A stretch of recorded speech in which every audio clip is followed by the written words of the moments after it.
on a vu une équipe sénégalaise comme bu ñu takk ci premier tour bi. comme ñu téye. Voilà. On a vu une équipe sénégalaise ci beneen bi comme ñu libéré yooyu aussi ce sont des réalités africaines. Ce sont des choses yoo xam ni lànk que sax dafay nekk hypocrisie naa fekk ay réalité la yu fi am yoo xam ni da ngay dem dajeek ay équipe yeneen ñoom tamit dañuy defaru def seen affaire. ñam nu ñu ñëwee parfois doo comprendre. léegi-léeg nga waxtaan ak jour mu ne la man en fait. man daw naa 90 minutes mais gisuma. ndeysaan. wala mu ne la j'ai pas compris. day am ce sont des choses qu'on n'explique pas. ñun nag dañuy toog ci salon yi toog kii climatisé bien non mais kii daf ñu yàpp. parfois c'est difficile. Il y a eu maintenant moi j'en fais partie Aliou dafa nekkoon koo xam ni dama bokkoon si ñi gëmoon ne que coach sénégalais moo war a jox Sénégal coupe. mais il a été sévèrement critiqué durant foofu la ma jëm voilà. oui foofu la ma jëm. j'étais avec lui pas si c'est manquant nuyu moo la woy juram suñu baay ba baax boobu. papa ñu ngi laa nuyu di la féliciter avec toute la famille. les gens passion. ku yor lu 16 millions de sénégalais bëgg. sawaay yow li la war sax yow mi ko yor yow yaay ñëw ne nit ñi lu ngeen xalaat yekk leen ma ndax dama yor seen yëf. et heureusement Aliou a super compris après. et il a rectifié.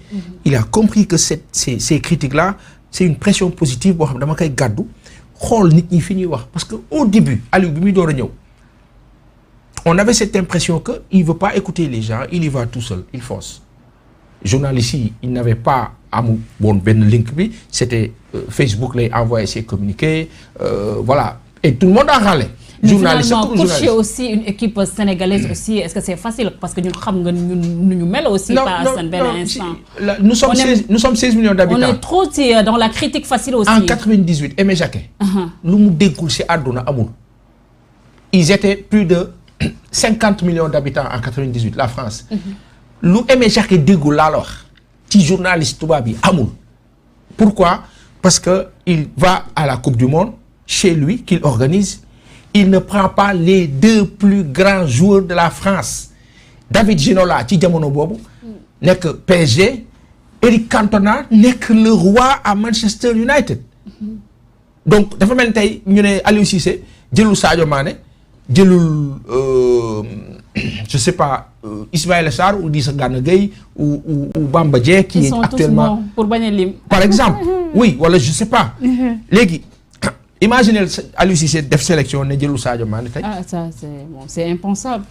et pourtant Aimé Jacquet l'a fait ci biir dëkkam France yëpp di xaar Cantona France yëpp di xaar David Ginola waa ji teg leen na le pourquoi parce que jàpp na ni que David Ginola ak Cantona seen caractère day chambouler équipe bi nangam qu'en 93 David Ginola match bi ñu leen éliminé bi leen empêché dem coupe du monde fële aux États-Unis 94 corner la. arrêt de jeu arbitre bi sax sifflé mu war ko sax war a sifflé ñu ngi à 1 minute y avait Gérard Houllier David Ginola teg corner war a jouer à 2 à 3 à moins temps minute bi jeex David Ginola sànni bal bi deuxième poteau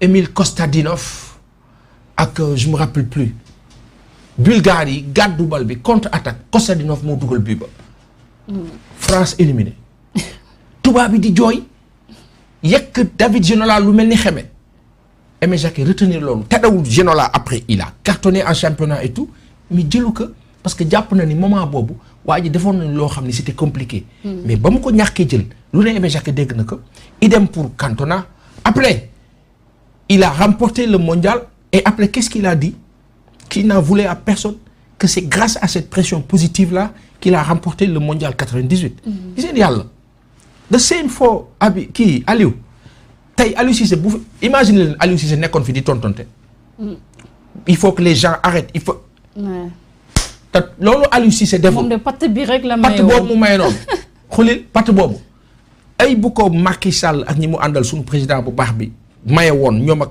seen équipe di liggéey rek di teg gars yi naan ñoom di buy wuñ kenn di liggéey rek di teg day am lu bari mais ñoom dañuy tontonte dañuy defante loolu rek mooy seen cat parenthèse la. mais Aliou Cissé aussi même ba mu nekkee à l'équipe nationale du jouer nit yi jàppewuñ ko woon comme un bon joueur gars yi gars yi di doon wax ne Aliou Cissé tulli rek lay def mais nit yi lu ñu gënoon retenir si moom moo nekk cet esprit de vainqueur. Oui. Est-ce que nekkul aussi loolu moo tax mu mun a sax dem baraam ak tey équipe bi ba tey jii ñuy wax ne Sénégal moo nekk champion d'Afrique Coupe d'Afrique des Nations 2021. Oui en termes d'onde et de tempérament.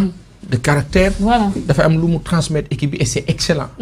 Après là où les gens avaient un problème contre Aliou c'était quoi? Le jeu. Football bi ñëw football.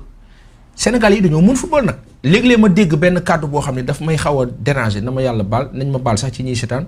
mooy way nit ñi dañuy toog fii yor seen làmmiñ déedéet sénégalais lu mu wax ci football ci yoon la ko teg. ah mais dañoo bëri ay entraîneurs aussi de. dama la ni sénégalais yëpp mën a football man mii defoon naa heure bi fekk na ma retraité ci football. parce que dama kaa mënoon nag. te yàlla rek tax may wax. bu dul loolu ñeneen am est-ce que xam nga ni ñi dàq football ci Sénégal defuñu carrière. ñi ko mën dëgg. mais am na ñoo xam ni moi quand je pense à gënoon nañ nekk xale Baba Touré yàlla na ko yàlla yërëm kooku amul dara ci football mais kooku bu génération bi buñ ko gisoon duñu sax yëg Messi ak Ronaldo.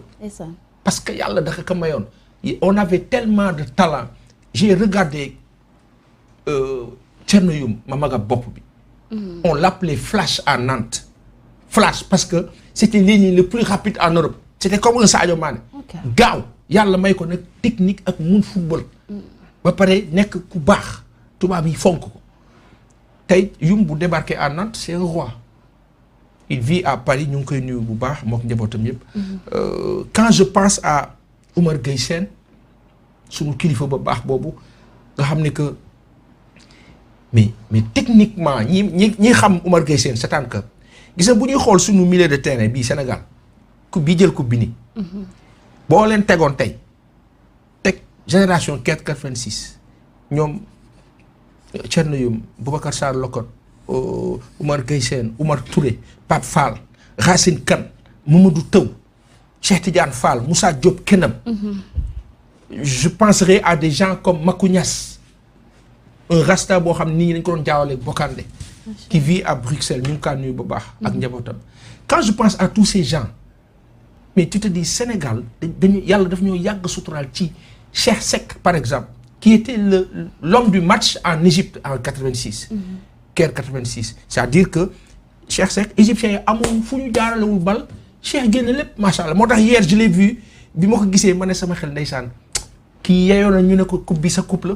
parce que 86 Sénégal dafa ñëw benn jëm boo xam ñëpp dañu ne équipe bi mooy jël coupe d'Afrique. manque d'organisation d'expérience de tout ce qu'on veut. ñu passer à côté. et aujourd'hui le Sénégal toutes les compétitions yu ñu def am ci ay jafe-jafe xam nga ñan ñoo ko yàq. loolu sañ na ma kaa wax fii.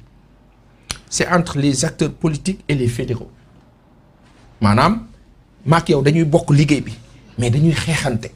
ok mission bi bu jàllee yow la ñu gën a gis que man non il faut pas mission bi jàll. ce sont des choses yoo xam ne nit ñi duñ ko wax wala ñoom duñ ko wax. la fédération aussi était trop critiquée aussi Augustin Senghor. mais c'est normal Sénégalais yi dañu sonn souffrir ci ce genre de compétition. ñuy gis ay failles di ko léegi nag bëgg mais c'est cette pression là moo tax fédération bi mais def effort benn bi. pression boobu moo tax sur le plan organisationnel la fédération pour cette compétition. On n'a rien à leur reprocher avant ñuy démarrer CAN bi dama ne Sénégal nag war nañu liggéey ci ay maillots yu rafet. yàlla seede na ni sans prétention maillot Sénégal yi wax toog naa fi sax wax ko defe naa. yu kenn xamul lu mu doon yi ñu doon sol yàlla def sutura yu vert yi feeñ. jig nañu rafet na. c'est joli. Égypte bañ koy dóor Égypte à chaque fois que ñu dóor ko daanaka maillot vert la ñuy sol donc il y a des choses yoo xam ni faw ñu bàyyi ci xel vert nag. jàpp naa ni couleur bu baax la ci ñun aussi. finalement mythe égyptien bi wadd na de keroog. est-ce qu'on peut parler de mythe égyptien parce que ñun égyptiens yi ñoo ñu ragal. mais ça il faut le savoir. nous sommes 16 millions ils sont 102 à 103 millions d'habitants. et ñoom ils avaient peur la preuve. boo leen xoolee Salah. mais xam nga ni ku jooyloo Mohamed Salah ndaanaan nga. mooy que Sénégal du dëkk bu ndaw.